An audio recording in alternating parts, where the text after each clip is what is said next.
Жанар Кубанович, жана калган демилгечилер, силерге суу ушул биздин республикада боюнча канча жаран прокуратура жана сот органдары аркылуу реабилитацияланганды да тууралуу статистика барбы жокпу? Алардын канчасы бүгүнкү күндө акталган? Эми так айта албайбыз сизге, бирок бир болжолду 20 миңге жакын болду да азыр. 20 миңге жакын. Мына Болот Абдрахмановдун 10 томдук китебинде да бар, ошо 20 миңге жакындады да. Бирок ачылбай жаткан дагы көп да, мындай архивтечи.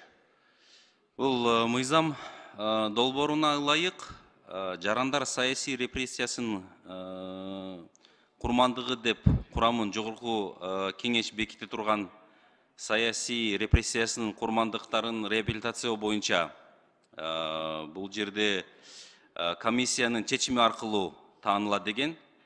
Бирок бул комиссияга кимдер кирет? Ошону эмне себептен ошол маселе сурап атам. Бул комиссиянын мүчөлөрүнүн компетенциялуу жөнүндө, анан алар коомдук негизде иштейт деп аныкталганда, мен бул материалдар менен кесипкөй адамдын иштешип каалайм да.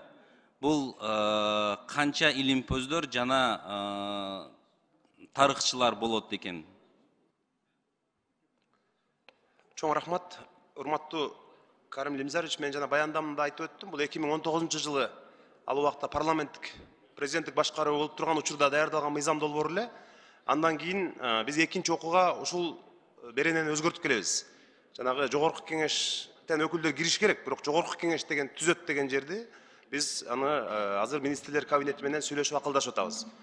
Анан жана комиссия өзү эле жанагы актайт деген, ал эми баягы комиссияда мамлекеттик кызматкерлер да кирип атпайбы? Ал юридикалык лицо болуп калса, анда мындай туура болбой калат да.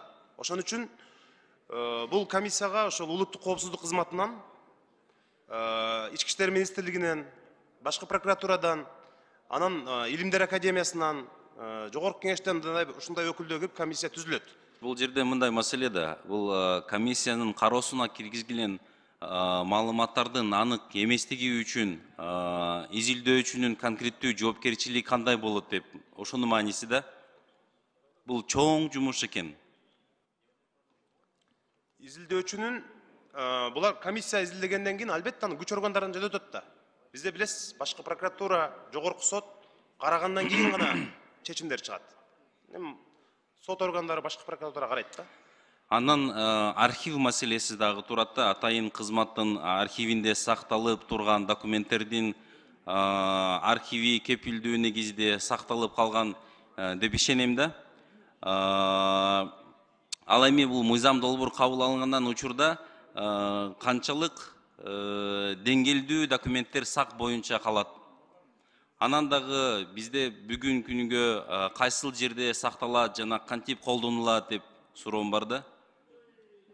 Урматтуу Карим Лимзарович, биз ушул беренени мурдагы ойдон калтырабыз. Архив ошо улуттук коопсуздук кызматынын архивинде гана калат деп атабыз. Анткени ошол жерде бизде азыр улуттук архивдин жетекчиси отурат.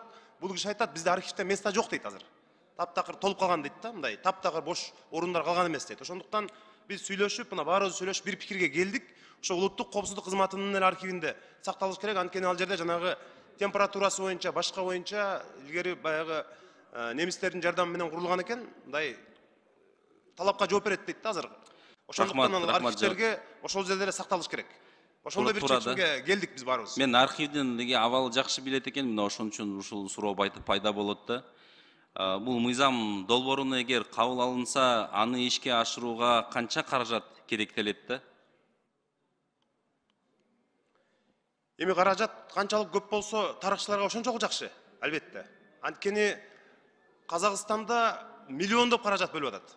Тарыхчылары бүт ушул Грузияга, башка жака керек болсо Кытайга барып иликтеп атат. Биздин тарыхчыларга тилекке каршы ушул саясий репрессияларды аныктоо, аларды мындай изилдөөчүлөргө каражат жок азыр. Ушул каражат боюнча биз мына каржы министрлиги менен өткөндө бир аз келишпестик болду. бирок ушул маселеден каражат аябаш керек деген ойдобуз. Турады Жанат Кубанович, сиз аябай чоң жана маанилүү долбоор алып келип атасыз. Ошол жактан чын эле айтканда жоопкерчилиги дагы чоң экен да. Кыргыздарда мындай сөз бар да, ага тууган кимде жок, сыйлашпаса жатча жок да. Ошон үчүн силерге ийгилик каалайм. Рахмат.